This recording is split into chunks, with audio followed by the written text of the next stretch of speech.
Boa tarde, estamos começando o nosso segundo vídeo do nosso canal, uma longa viagem da história mundial. Primeiramente, pelo dia de hoje, 12 de agosto, segundo domingo de agosto, venho parabenizar todos os pais pelo dia de hoje. Eu agradeço ao meu pai, que não está mais presente, e agradeço também pela oportunidade de ser pai. Obrigado a Deus por isso tudo. Mas hoje vamos falar sobre o século XIX aqui no Brasil. Uma certa emissora de televisão tem passado uma certa novela, falando de algumas características de pessoas que ficaram congeladas durante 152 anos e ressuscitaram, renasceram agora no século XXI. Então a gente vai falar um pouco do século XIX, o que acontecia no Brasil do século XIX.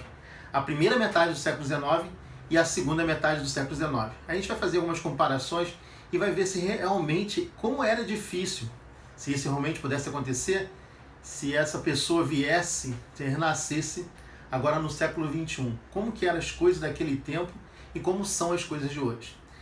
Vamos começar pela primeira parte, a parte 1, o Brasil do século XIX. O Brasil do século XIX,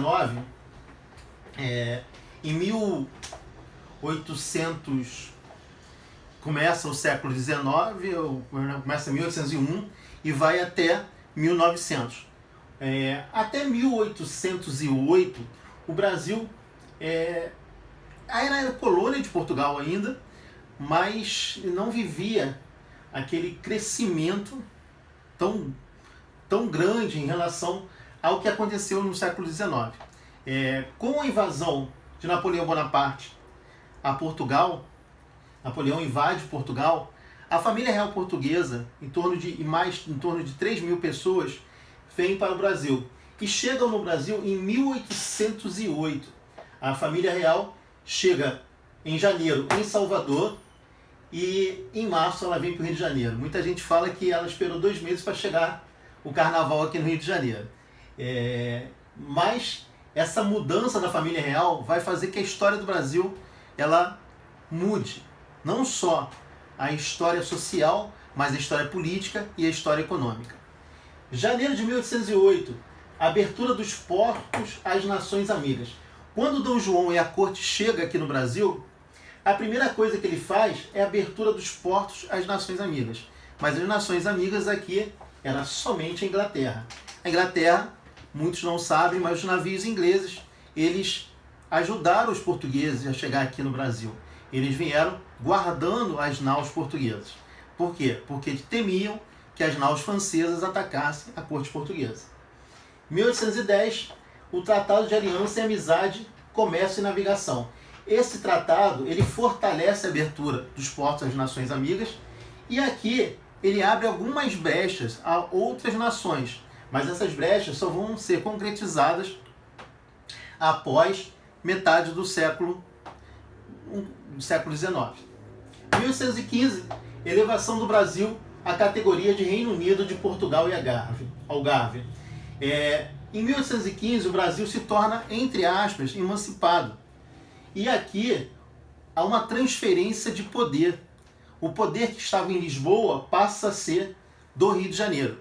E o Rio de Janeiro passa a administrar a coroa portuguesa. Quer dizer, o poder saía do Rio de Janeiro, não mais de Lisboa.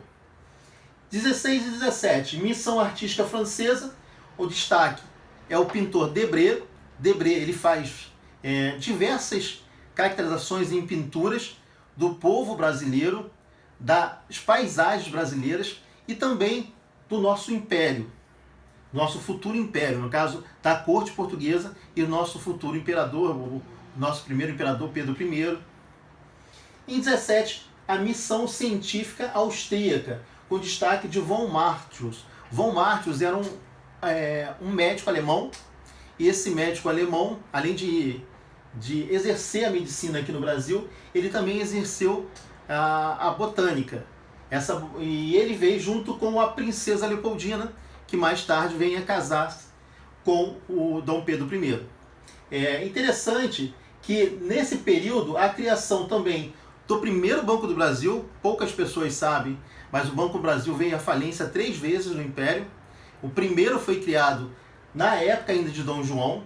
O Jardim Botânico, que até hoje existe aqui no Rio de Janeiro. A imprensa régia, foi liberada a imprensa aqui no Brasil, a criação de jornais, revistas e livros.